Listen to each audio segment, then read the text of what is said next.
homme selon son cœur. Parce que David était le choix de Dieu. Vous savez, le peuple mettait tellement de la pression à l'Éternel pour leur donner un roi. À l'époque, il n'y avait encore que des juges qui conduisaient le peuple. Et à un moment donné, le peuple voulait un roi. Et Dieu s'est décidé de donner Saoul en premier. Saoul était un roi, mais qui n'était pas préparé. Il est devenu roi. Il marchait devant le peuple. Et pendant ces temps, Dieu devait préparer quelqu'un qui devait être selon son choix à lui. Vous savez, il nous arrive de fois de recevoir des choses précipitamment. Nous voulons avoir quelque chose même si ce n'est pas encore dans le temps. Et Saoul était genre de ce roi que Dieu avait donné précipitamment au peuple. Mais pendant ces temps que Saoul régnait, Dieu devait choisir, devait préparer celui qui devait être le roi selon le cœur de Dieu. Alors David est devenu roi.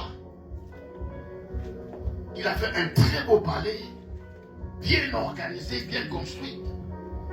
Mais un jour, David trouva injuste que lui était humain, était un homme, dormait dans un palais où tout était bien proposé, il y avait des choses en or.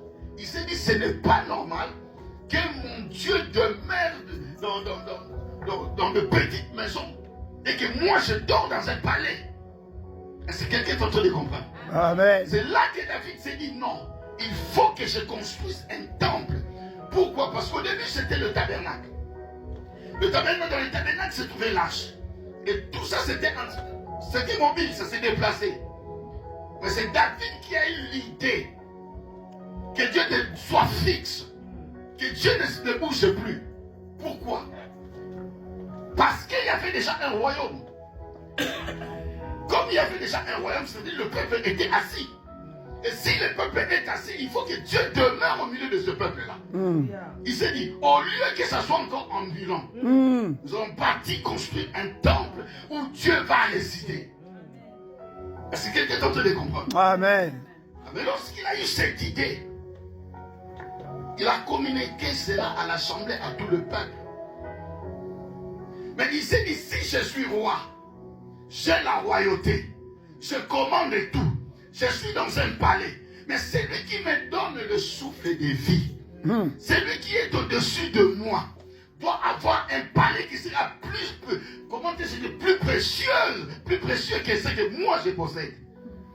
Et c'est pour cela que David a commencé à réunir l'or, l'argent, tout le bien précieux pour la construction du temple de Dieu.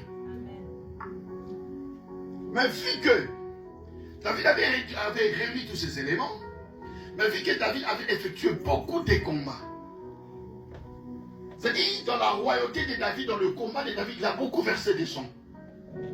Dieu s'est dit non, ce n'est pas toi qui me bâtiras le temple, mais c'est mon fils, c'est ton fils Salomon. Et Salomon était jeune. Comme nous venons de lire dans Chronique. Salomon était encore jeune. Mais c'est son père qui était le roi, qui avait tout, c'est-à-dire qui a facilité la tâche. Du travail qu'un jour devait rencontrer Salomon. Quoi? C'est de bâtir un temple pour l'Éternel. Il a mis de l'or pour ceux qui seraient en or, de l'argent pour ceux qui seraient en argent, et même des pierres d'onyx. Ça, c'est pour le temple de l'Éternel. Vous savez, bien aimé dans le Seigneur, des fois, il nous arrive de dire que nous aimons Dieu. Nous reconnaissons la grandeur de Dieu. Mais lorsque nous voulons positionner ces dieux, c'est comme si nous, étant humains, nous sommes même supérieurs à ces dieux-là. Tu vas dire, mais qu'est-ce que les pasteurs sont en train de raconter? Parce que je vais donner juste un exemple. Amen. Je pense que j'en avais parlé la dernière fois.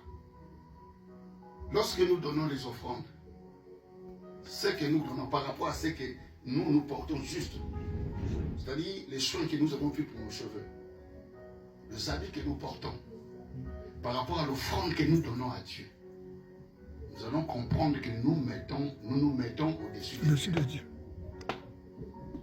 Nous prenons plus de valeur que Dieu. Est-ce que quelqu'un a compris ça? Amen. C'est-à-dire, quelqu'un qui veut mettre l'offrande, il peut mettre 10 euros, 20 euros. Parce que c'est une offrande. Mais lorsque tu fais juste le petit calcul de tout ce que tu as mis, que tu as apporté toi-même, tu te dis, je suis dans la présence de Dieu, mais je donne plus de la valeur à moi-même qu'à Dieu. Et David avait compris que non, ce n'est pas comme ça qu'il faut que je marche. Si Dieu est au-dessus de moi, si Dieu est réellement Dieu, c'est lui qui m'a choisi pour être roi, je dois lui accorder tous les honneurs et toute la grandeur qu'il faut.